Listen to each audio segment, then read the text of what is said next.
So, what did Galileo look at through his telescope, and what did he see in his mind's eye?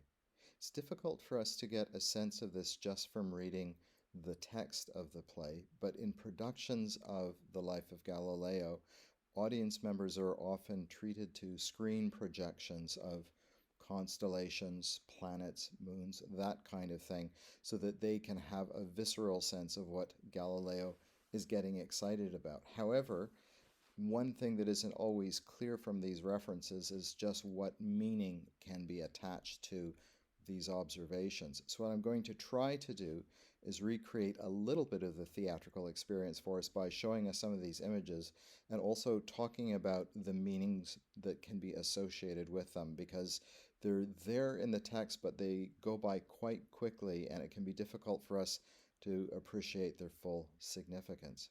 So to start out with, I'm going to suggest that if you're sitting in a brightly lit area that you dim the lights, because some of the images that I will be showing will be of the night sky and they will be best appreciated in kind of darkened surroundings. So for example, here we have a nice image looking up at the night sky with millions of pinpricks of light that are mostly stars, at least as far as I can tell from this photo. And probably many of us have had the experience of going outside a brightly lit city or town, possibly high up into the mountains, possibly onto an uninhabited coastline, and been absolutely blown away by the number of stars that we see.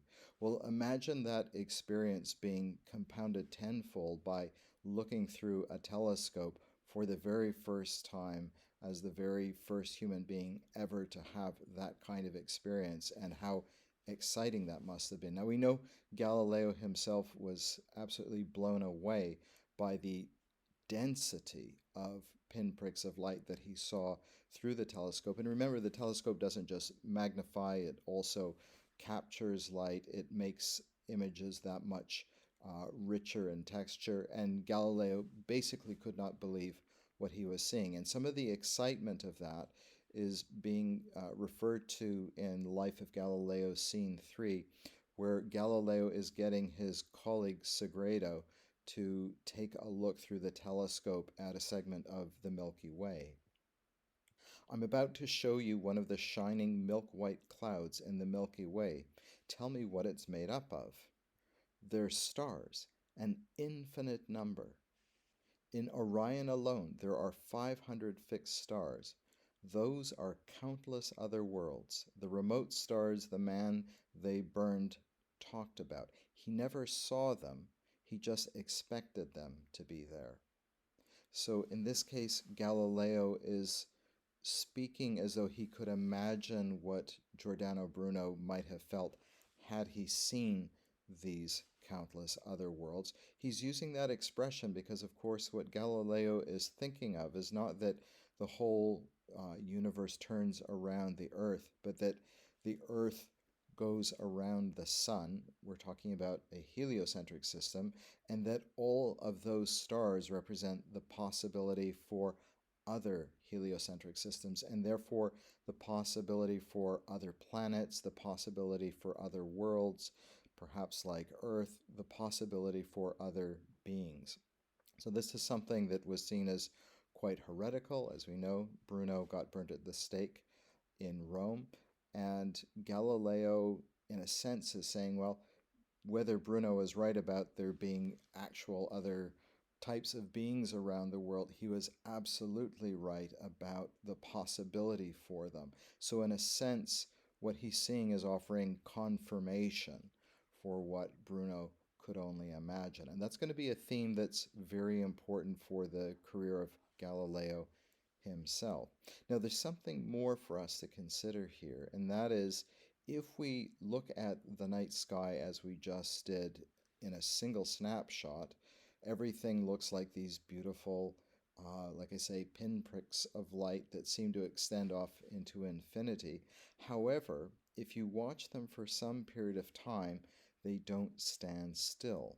What we're going to be interested in now are some key features that can be seen by the naked eye observation is how we refer to it, On the one hand, we're going to observe circular motion in the heavens, especially associated with the stars. And then we're going to observe something that seems to run counter to that, retrograde motion of the planets.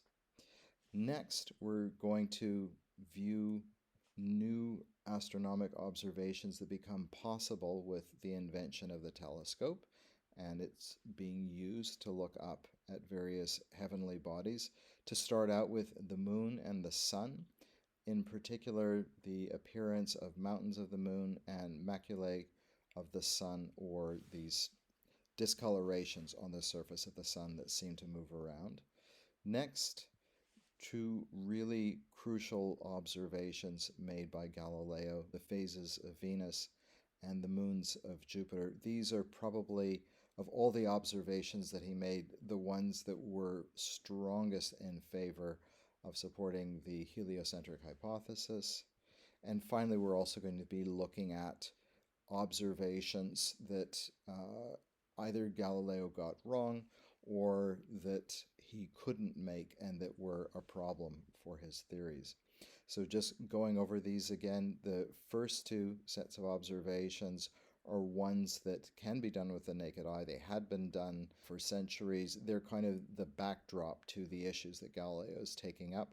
Then we have observations of the moon and the sun, which in particular speak to the way in which earthly type substances, earthly type phenomena appear to extend into the heavens, which was rather radically upsetting notions about what substances were like up in the heavens based on their circular motion, etc. We'll talk about that later.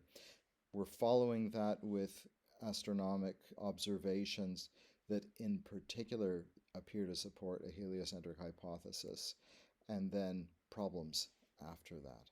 So if we look at the night sky long enough, what we discover is that there is a lot of motion taking place, for the most part, but not exclusively, in these perfectly circumscribed circles. So those are the stars. They appear to rotate overnight around the central star in the sky that appears to be placed approximately above geographic north pole of Earth, so the pole star Polaris.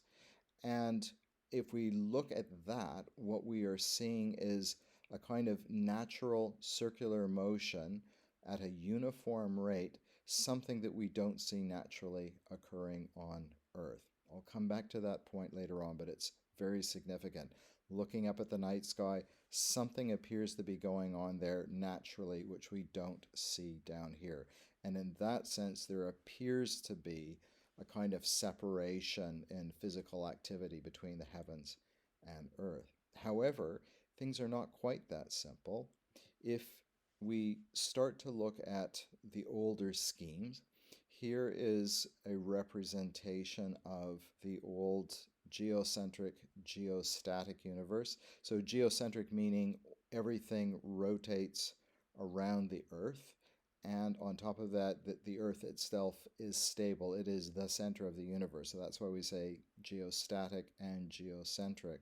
And if you look around the Earth, you can see representations of the four elements, followed by the Moon, Mercury, Venus, the Sun, Mars, Jupiter, and Saturn. And then we get up to the sphere of fixed stars. And that is what in the previous picture we saw moving in a perfect circle. But these bodies in between, in particular Saturn, Jupiter, and Mars, are behaving in rather odd ways. So this is the backdrop, and this is what you will observe over several nights against the backdrop of stars. So if you actually have a telescope that has a motor built into it that follows the rotation of what we call the stellar sphere, it makes it possible to keep the stars from forming that blurry image, and also for us to be able to photograph things moving against that backdrop. So what we're looking at here is another heavenly body that appears to be wandering around a bit.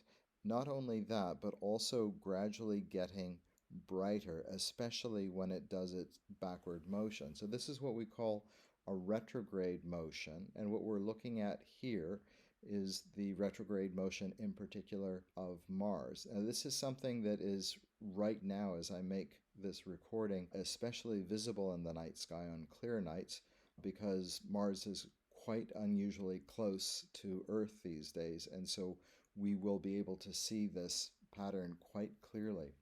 And that's going to be for very particular reasons that we'll see in a moment. But one of the questions that the ancients asked themselves, because they were well aware of the behavior of these planets, literally these wandering bodies, was why do they do that? Why do they not move in the same perfect uniform circles that the stars appear to? And is there some way that we could nonetheless understand the motion of the planets in terms of uniform circular motion? So one of the inventions of late antiquity is by Claudius Ptolemy, and it's come to be known as the Ptolemaic system. Remember, I have all of these names on that list of the usual suspects for the Galileo case that you've gotten separately from me. Any of the names that I'm referring to, once again, in this part of the lecture, you will be able to find on that sheet. Anyhow, what we're looking at is the model that's associated with Ptolemy for giving an account of that weird behavior that we see in planets like Mars. Mars is clearest because Mars is closest to us, but it's there for all the exterior planets, as we'll see later on. So this is called an epicycle, and that means that we have a little circular thing over here, which is centered on this point C, and point C is itself on this underlying circle here, and as C moves around at a uniform rate, so in uniform circular motion, there's a point P that is also moving in uniform circular motion around that as it moves. Point P is actually a planet, and what we're going to be interested in seeing is what P's behavior looks like relative to T. T is good old Earth, and what we're looking for is that back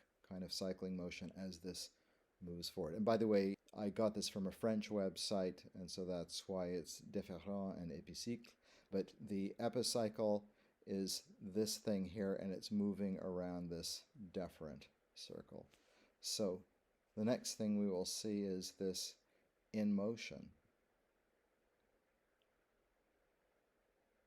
So if you follow this little movie, you can see the epicycle moving at a uniform rate around its center, and the center of the epicycle is moving along the deferent at a uniform rate. So what we have is two forms of uniform circular motion producing that characteristic retrograde motion, that kind of backpedaling that takes place every once in a while, always in a slightly different place relative to the Earth. The Earth is going to be at the very center of this image.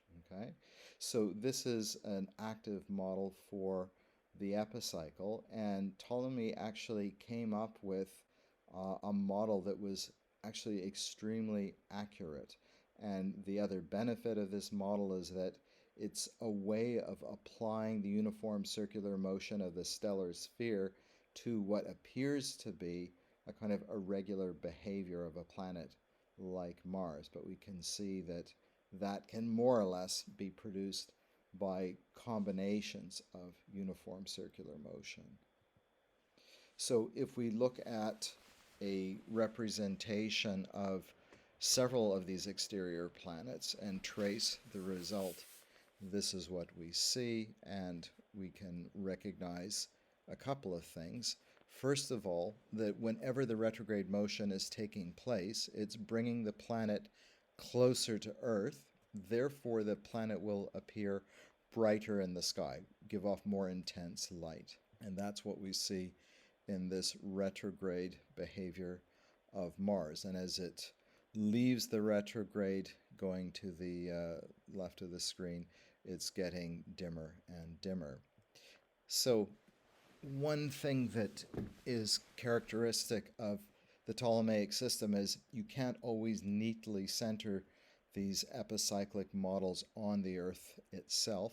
Sometimes you need to find a point away from the Earth to center the deferent on, and then the epicycle will go around the deferent. So there is a notorious thing that had to be done, which is to create an equant point, which is somewhere out in space, and the center of the deferent would also be somewhere in space. It would be equidistant between the Earth and the equant point.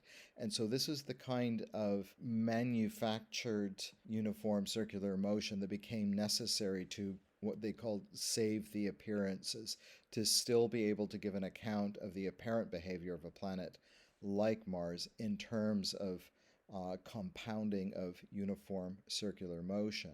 This is the kind of activity that made some astronomers very unhappy. This is Nicholas Copernicus, who releases on his death in 1543 a book that radically changes the modern conception of astronomy. This is De Revolutionibus, in which Copernicus puts forward the thesis that actually you should understand all of these kinds of motions, not in terms of having the Earth at the center, but the Sun at the center of obviously our solar system. It's going to be a heliocentric system rather than a geocentric system. Likewise, that means that the Earth will be in motion. Therefore, it's heliocentric and geokinetic rather than geostatic. From that perspective, rather than using epicycles, as you can see here, we have the Sun.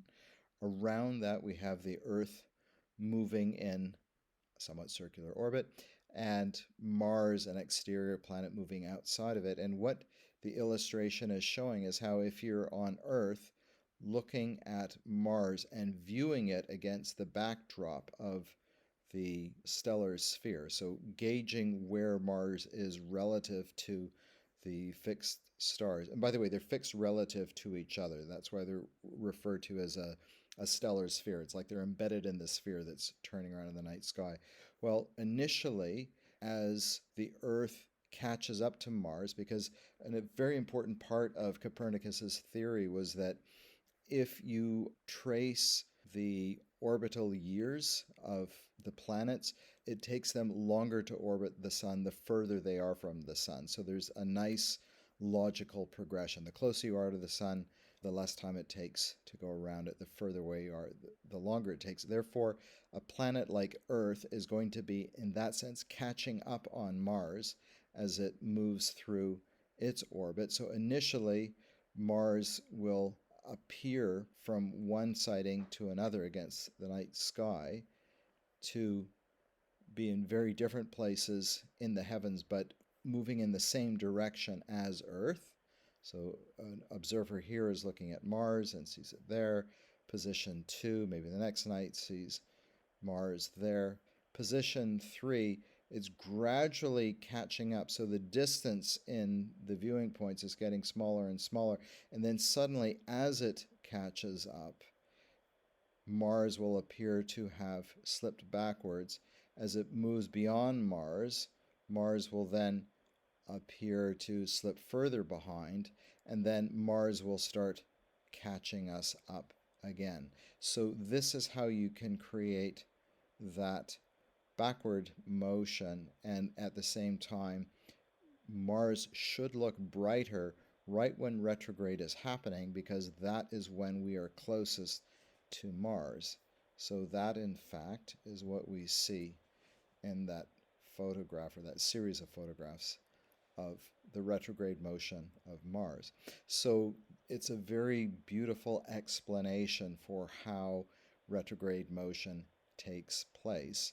And this is one of the things that attracts the thinkers of the age like Galileo, who think there's something about this model that's extremely clear and persuasive. This is the way forward for astronomy, even if it poses other kinds of challenges. So this is the backdrop to what Galileo is doing. This is something that can be seen without the telescope. You don't need the telescope for this. This is naked eye observation. You can do it yourself if you want, and you live in an area where you have a clear night sky. So no telescope is required here yet. Now, this is the model then that Copernicus puts forward in his book in 1543. And so we can see the sun at the center, Mercury, Venus. This is quite striking because this is Earth with its moon moving around it. And then we see no other planets with moons. Earth is the only one. And one of the main objections to this model was, well, in the good old days, everything was moving around Earth. Now something is moving around the Earth, and the Earth is moving around the sun. It used to be the case that whatever is at the center of the universe, everything moved around it. Isn't there a problem, since the Earth is no longer at the center of the universe, that it will lose its moon? How can you give an account of that? And that is a tricky thing to do because, of course, gravity hasn't been invented yet. Okay, now, one problem with Copernicus is that, believe it or not, this looks kind of like an epicycle, but this is actually from De Revolutionibus, and it is making use of epicycle technology to still give an account of where we will see the planets. And one of the reasons for that was still the kind of holdover of this idea of uniform circular motion, which is to say that since that is a type of natural motion that's particular to heavenly bodies, like that stellar sphere we were looking at, it must indicate some difference in the substance of heavenly bodies, that rather than the four conventional elements, earth, air, fire, and water, sounds like some kind of 70s band, there is a fifth element, a quintessence, if you will, and its natural form of motion is uniform circular motion. So that idea is still holding sway here. That's going to cause great problems for people trying to argue in favor of the heliocentric system, because since it is still actually using epicycles to calculate the appearances, it's offering no improvement on what you can observe in the night sky. There's no finer grade of predictability in where planets will be. So it's a nice idea, but are we getting anything out of it? Our calculations are actually yielding the same results. Is it worthwhile then giving up the old epicycles in favor of something where we have an Earth in motion? And who knows what that is going to do to our understanding of physics. So this fellow comes along, Johannes Kepler. He's a very determined man, as you can see, and he is someone who is prepared to give up the paradigm of uniform circular motion. I'm sure you've all heard about him in your high school science classes, maybe even earlier than that.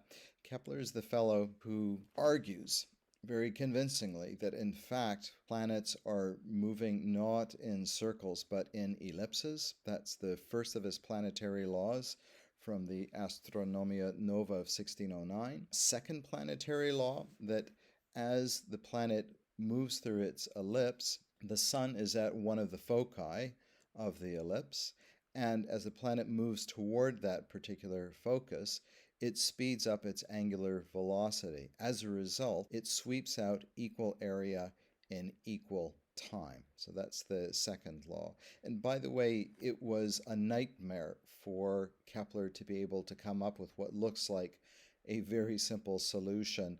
In particular, it was the behavior of Mars that was a real challenge to try to get the data to match as precisely as possible. Also, it didn't help that Venus has an almost perfectly circular orbit, and Kepler wanted a model that would fit for all of these things. So in the case of Venus, the two foci are very close together. That was very important for Kepler to realize. Anyhow, so this is the new model, and this was something that many astronomers felt would make an especially convincing case for the heliocentric hypothesis, because as a result of this, the observations of the planetary position was greatly refined. And so new tables of planetary observations could be published based on these models that were more accurate than either the older Ptolemaic or Copernican models. Now, we come to telescopic observations, and here are some original Galileo telescopes. what did he see? Well, one of the things that Galileo saw was the moon, and Galileo was a trained artist, and he made his own sketches of what he observed through his telescopes. Remember, he's starting out with just an 8-power telescope, and these are his original drawings where we can see him sketching different aspects of the moon. Just so you know, when you have these sort of crescent shapes, we do call them crescents, as soon as the crescent is extending past the midpoint of the moon, as here, we call that a gibbous moon. Okay, that will be significant when we talk about the phases of Venus. So on its way from the crescent to full moon, when it gets past the halfway point, that is a gibbous moon. Now, what does that actually look like in his publication? This one came out in 1610, the Sidereus Nuncius, the story Messenger. This was a bombshell in the publishing industry. Galileo does bring it out in Latin. Later on, he will be mostly publishing in Italian. As I talked about before, many discoveries were shared here, and this absolutely astonished everybody. So here's from the publication itself. And yes, we're looking at a moon that's basically half full. But what's really significant is that the lit parts that Galileo could see extended past this midpoint. So he could observe things like craters that had light shining on one side of them. But in particular, he was interested in these kind of light points that were on the darker side of the moon. And of course, one of the things he comments on, which you see in the play, The Life of Galileo, is that the moon itself, in this case, is not completely dark. You can still see something there. That's why we have all these clear white lines there. That's reflected light from the Earth, lighting up that part of the moon. And of course, over here we have direct light from the sun. But what we're interested in now is this kind of finer detail that became visible through the telescope, where there appear to be lighted parts in this shaded area. So this is where we have a discussion of the mountains of the moon in The Life of Galileo. Segredo says, the crescent's edge is quite irregular, jagged, and rough. In the dark area, close to the luminous edge, there are bright spots. They come up one after the other. The light starts from the spots and flows outwards over bigger and bigger surfaces, where it merges into the larger luminous part. What's your explanation of these bright spots? It's not possible. It is. They're mountains. On a star? Huge mountains, whose peaks are gilded by the rising sun, while the surrounding slopes are still covered by night. What you're seeing is the light spreading down into the valleys from the topmost peaks. But the moon can't be an Earth complete with mountains and valleys any more than the Earth can be a star. The moon can be an Earth complete with mountains and valleys, and the Earth can be a star.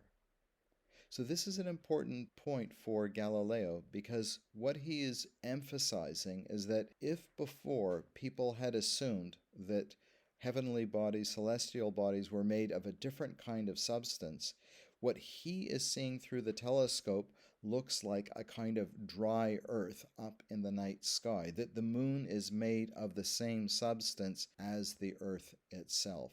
And so the sharp dividing line that had existed between celestial substances and earthly substances is now starting to dissolve. And you can see it right here, these mountains of the moon, and then the sunlight gradually rising up and connecting this brightly lit area where dawn is taking place to the mountaintops. Next, Galileo looked at the sun, the maculae, the sunspots. He was using projection into a darkened room and drawing these out on paper.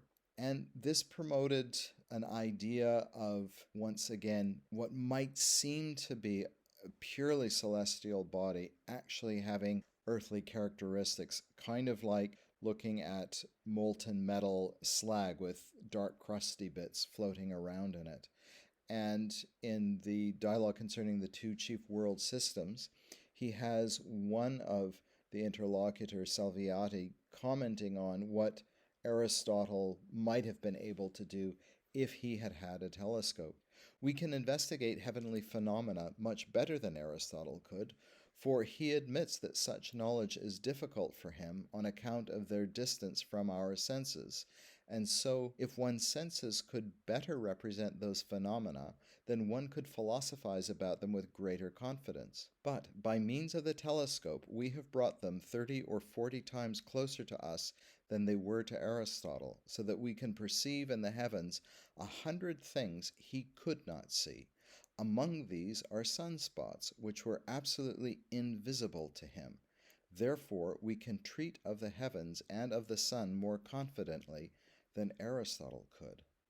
And so here from the Starry Messenger are the diagrams, not just of sunspots, but of the fact that they are moving around. So it actually seems as though the sun is a kind of boiling substance of some kind, like you might see on Earth in a cauldron, in a foundry, or maybe inside an active volcano, and that things are being churned up. So the sun is not sitting there peacefully in the sky. It is a live celestial cauldron of some kind, and it's behaving in a way that would be familiar to an Earth observer.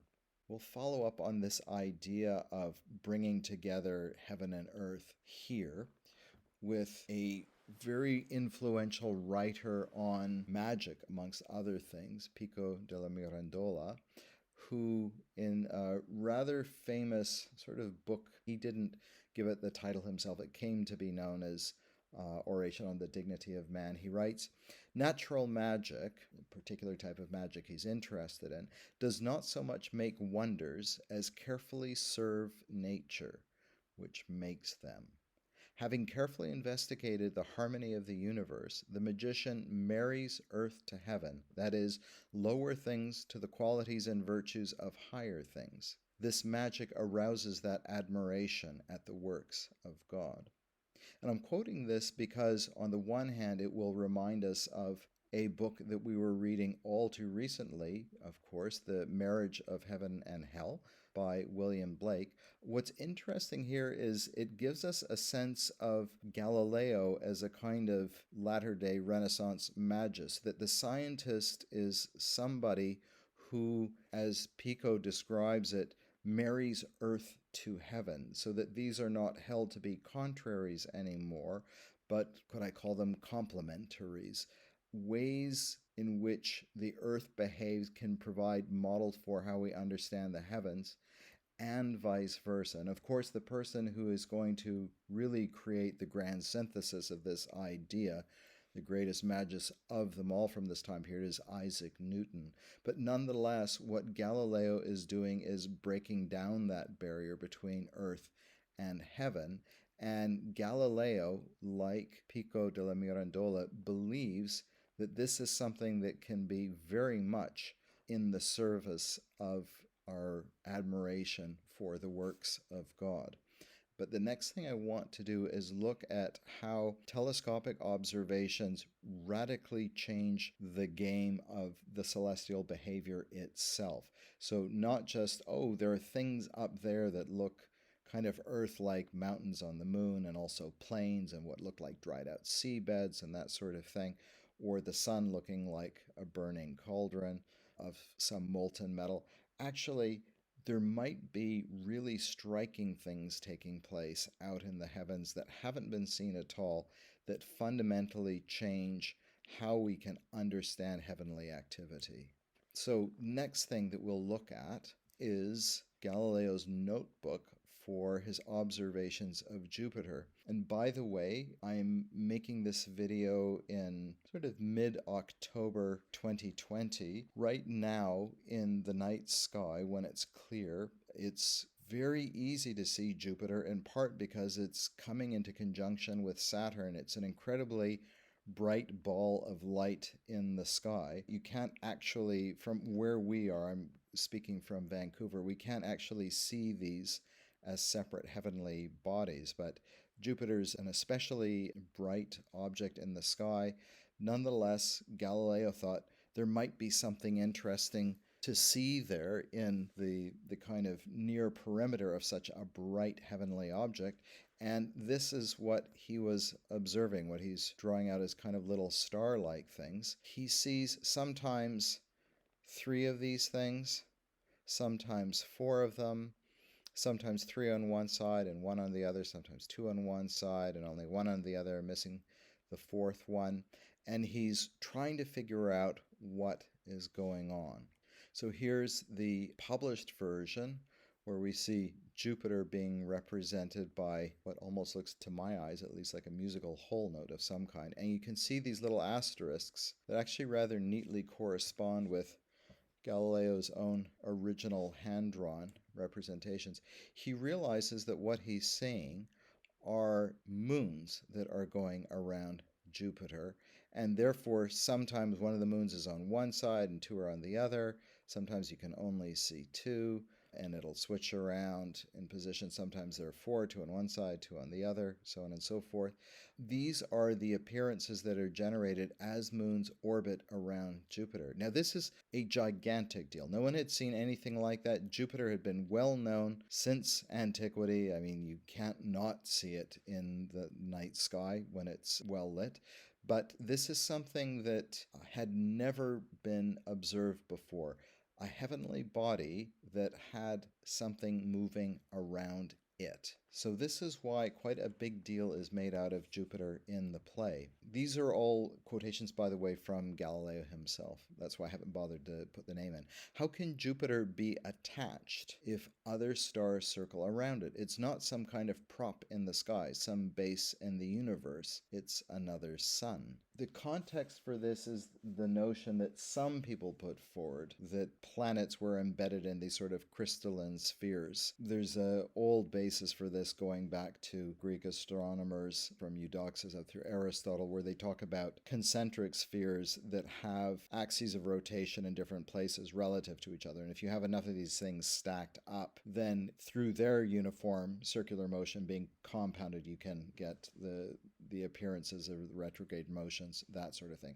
So it's kind of trying to smash that old idea. It's not clear how many astronomers actually believed in the solidity of the sphere. So that's less the point than something else, which I'll get to in a moment.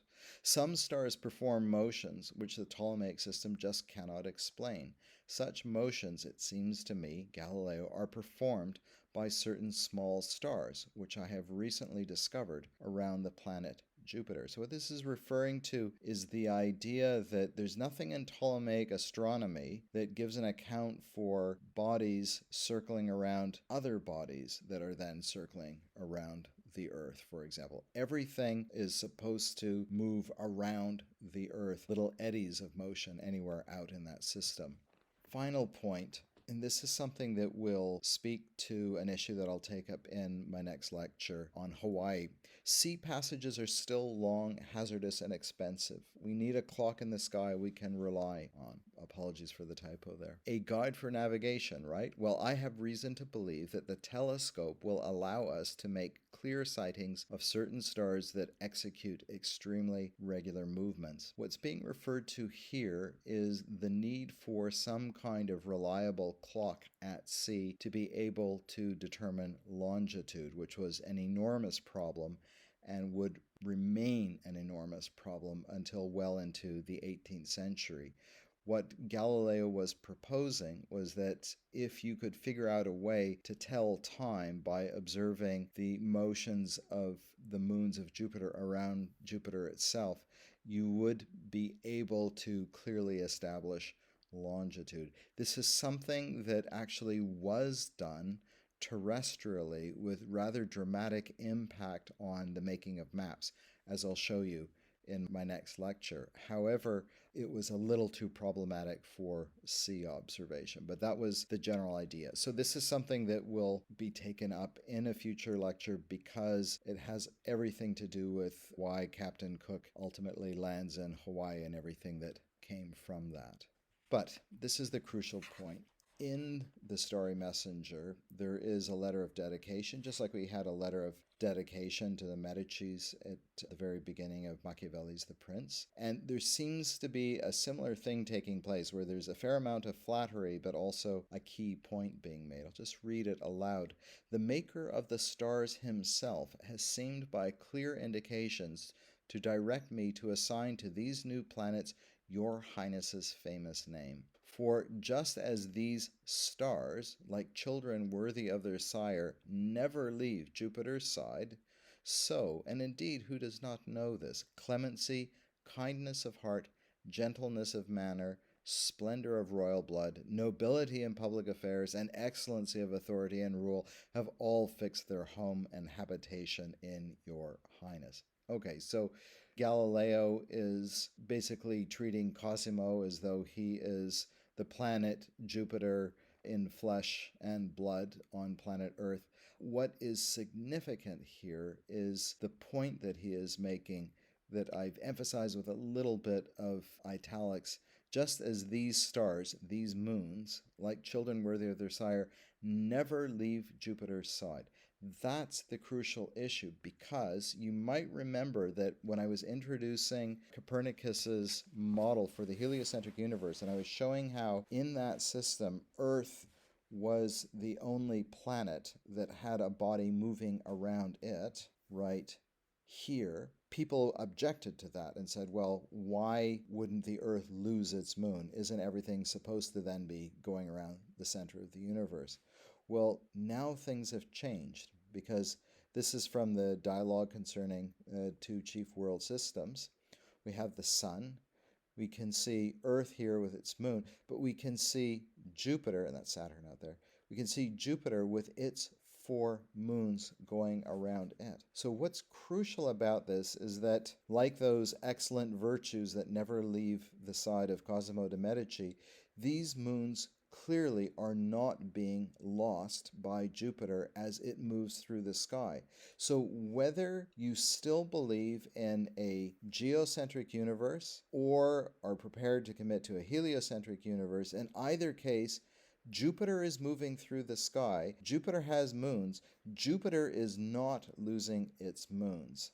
So something must change in our concept of physics to account for this, because it might not be possible for me to say precisely why the Earth doesn't lose its moon, but I don't really have to anymore if I'm Galileo, because I can just say, look through the telescope, make these observations, and you will see that Jupiter is plainly not losing its moon. So you're going to have to explain this circumstance to me before you can criticize me for this idea. The ball is now in your court. So this is why the moons of Jupiter are such a huge deal in the actual history of cosmology and astronomy, but also, of course, in our play. Next, phases of Venus. Listen carefully or you won't understand. You remember me showing you the planet Venus? Can you remember? You know what I saw? It's like the moon. I've seen it as a half circle and I've seen it as a sickle. What do you say to that? That proves it's yet another planet with no light of its own, and it turns round the sun in a simple circle. Isn't that marvelous? What's the big deal, we might ask ourselves? When looking at Venus, and by the way, this is the image of Saturn. So Galileo with his telescope sees that Saturn has rings. He doesn't yet know that there are moons as part of this. Actually, dozens upon dozens of moons. I forget what the Saturn moon count is up to now. Each year they're finding more moons of Jupiter and Saturn to this day.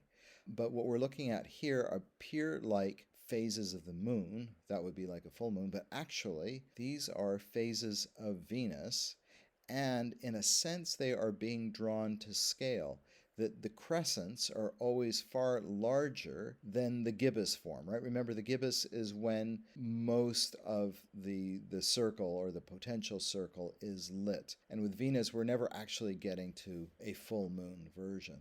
So what Galileo is interested in then is what can account for this visual discovery, the fact that it's reliably always a crescent when it's at its largest and closest to full when it's in its smallest form.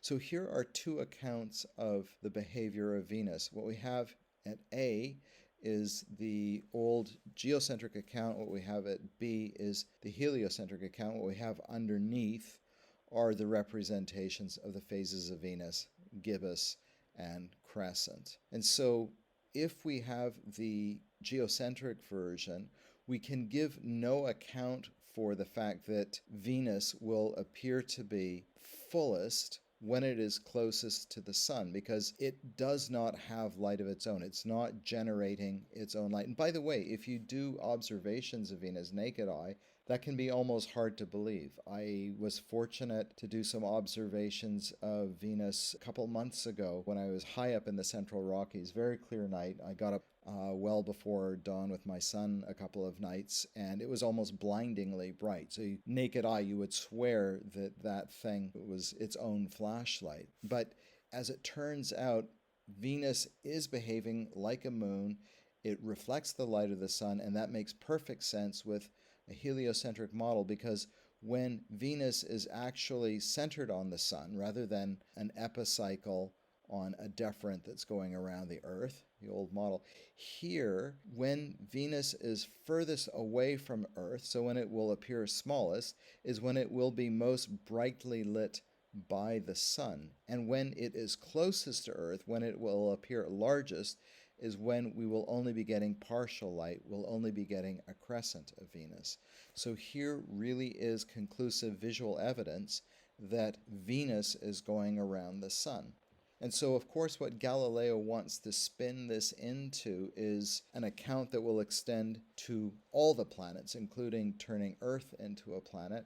But there is a problem with that, and the problem comes from this fellow, Tycho Brahe. If you look closely at the image, you can see that he has a fake nose, which they've made quite nice looking here. He lost part of his nose in a duel, so he had a silver nose made to cover up for that. Anyhow, Tycho was the greatest naked eye astronomer bar none of this time period. He had a whole observatory set up at Uraniborg, and Johannes Kepler worked for him. Kepler got all of his Mars measurements from working for Tycho. So this is a very important figure for Kepler and his planetary laws. But Tycho had a proposal to make, which was that, in fact, we can keep the same Earth-centered idea for the universe, Earth being here, the moon going around it there, and the sun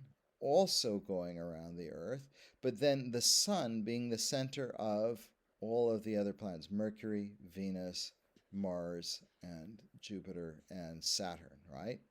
So this is a system that might seem a bit bonkers in some ways, but it preserves the appearances that Galileo has been uncovering with his telescope. It says we can still have a physics that's centered on the Earth being at the center of everything, and the planets being centered on the sun, and the sun still going around the Earth. So that's why this is identified as the Tychonic hypothesis. And here's the lovely stellar sphere around the outside of that.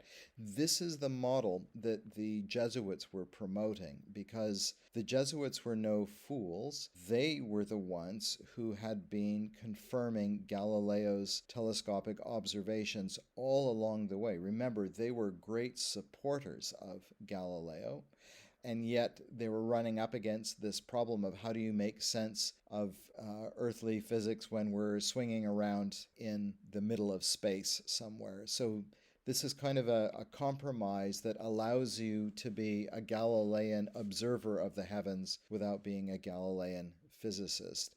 And as compromise models go, that's pretty good, because it meant that the Jesuits could hang on to all of this new information that Galileo was bringing forward, because the one thing Galileo did not have was proof that the Earth was in motion. And in fact, the telescope was actually providing evidence that the Earth was not in motion. And I'll get to that shortly. But the first thing I want to get to right now is these things, comets. The Jesuits, with their observations, were promoting the idea that comets were in fact heavenly bodies that moved around the sun. They couldn't quite figure out the trajectory of them. It was Newton who recognized the parabolic arc that they traced around the sun. However, the Jesuits were convinced that the comets were definitely bodies in motion around the sun, like the planets were, which they agreed with. Galileo, unfortunately, was so hot-headed about attacking the Jesuits over this that he really was biting the hand that fed him. I mean, remember, Christopher Clavius had got him his first academic posting.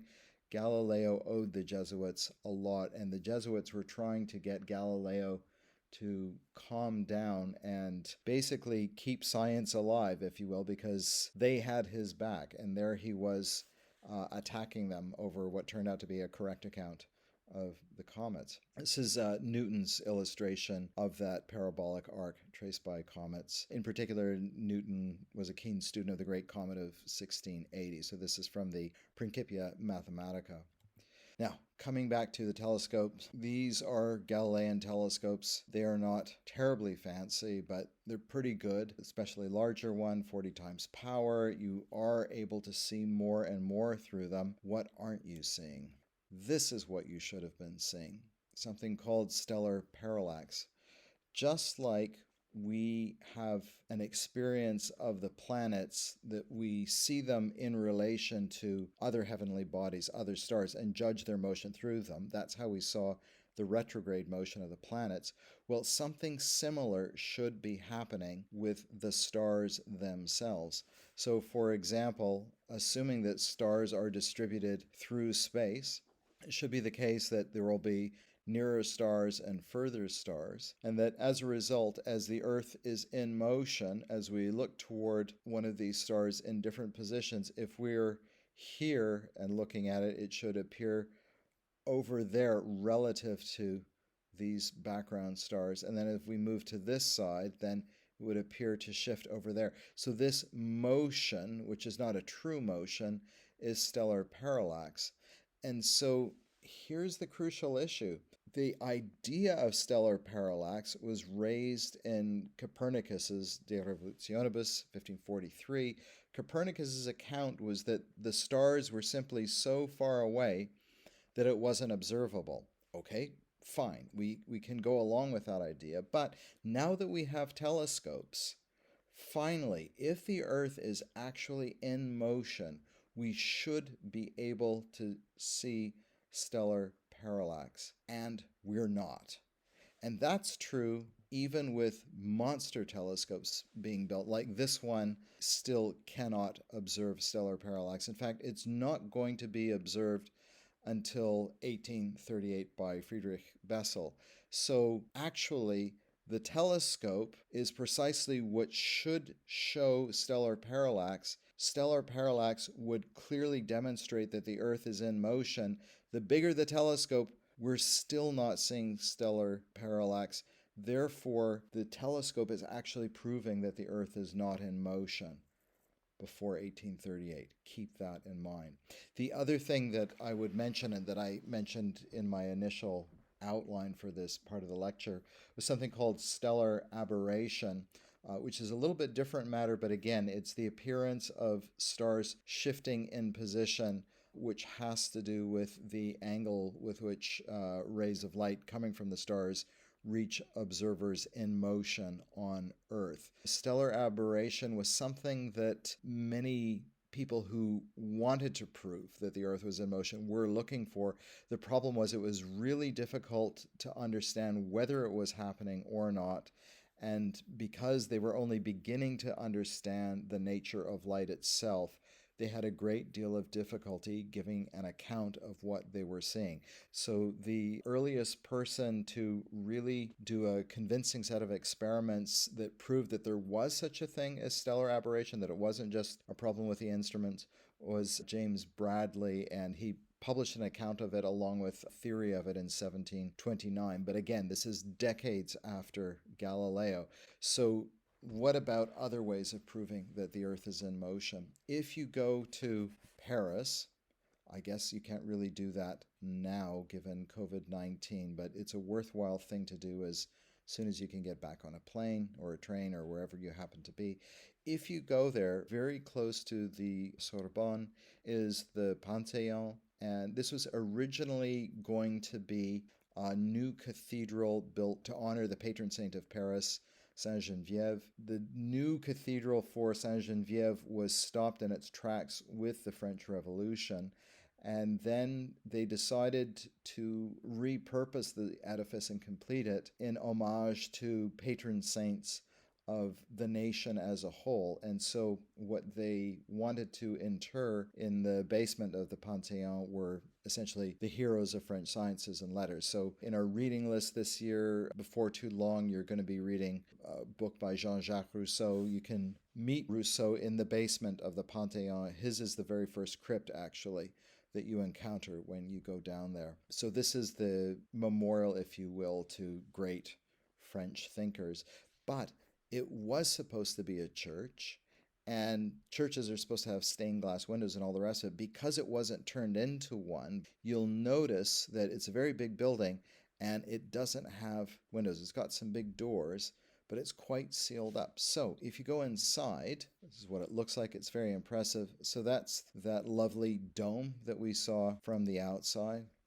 There it is there. So looking up to the inside of that, here, a fellow in 1851, Léon Foucault, suspended a pendulum from the very top down to the very bottom. And that's what you see here. So suspended from the ceiling, you can't see it here, but there's a thread that comes down, and there's something set up in the bottom here.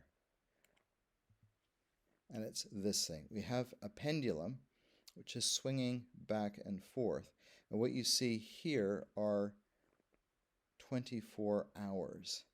And you'll note that there's a nice big circle here, but the 24 hours don't fill up a full 365 degrees. I think at this particular latitude, it's about 270 degrees. Anyhow, this is the famous Foucault pendulum. I think this was the third public demonstration of the pendulum. It was done in this large space precisely because, we might remember, we don't have stained glass windows through here. This is a large public space with very few drafts, meaning that if you had a pendulum swinging in here, if the pendulum were changing direction, that would not be attributed to it being swung in a drafty edifice of some kind. So what Foucault demonstrated, and by the way, this is not the Michel Foucault, the 20th century philosopher and historian, different Foucault. This pendulum, once it was set in motion, over 24 hours would change the direction of arc. And as Foucault demonstrated, what this showed was that the Earth was moving underneath the pendulum because it had a different inertial frame. So the reason why you could observe this change in position, the swinging arc of the pendulum over 24 hours, was a physical demonstration of the motion of the Earth. So actual proof that the Earth was in motion really had to await Bessel's observation of stellar parallax, 1838. That's the astronomical confirmation of the motion of the Earth, and physical demonstration of the motion of the Earth, 1851, with Foucault. So Galileo was someone who was very convinced that he was right, and ultimately that he would be proven to be right. He actually did not have proof that the Earth was in motion, just a lot of compelling evidence that that was likely the case. And for this reason, he felt that systems like the Tychonic system were not even worth talking about. Remember the dialogue concerning the two chief world systems. Actually, there was a third, which was the Tychonic system, but Galileo just thought that this was, pure half measures and a failure of will. It wasn't even worth talking about, that this was the way forward, and he was convinced he would be proven right, and he was. The last thing I'd like to do is give final word to Galileo, albeit through one of his characters. Once again, we're going to be listening to Sagredo, and Sagredo is reflecting on what challenges are facing people like Simplicio who are clinging to the old system, which is sure to fall. And on the one hand, he continues to make fun of Simplicio, but on the other hand, he actually does empathize with him and recognizes the tremendous cost of entering into this new world system. I sympathize with Simplicio. It is as if I hear him say, "Must we destroy that sanctuary where so many scholars have taken refuge so comfortably, where one can acquire all knowledge of nature by merely turning a few pages without being exposed to the adversities of the outdoors?" I feel compassion towards Simplicio, no less than toward a man who would take a long time building a luxurious palace at great expense and with the help of hundreds of artisans, who would then see it run the risk of collapsing due to poor foundations, and who would try to save it from ruin by means of chains, props, buttresses, barbicans, and struts, to avoid the great pain of seeing the fall of the walls adorned with beautiful paintings.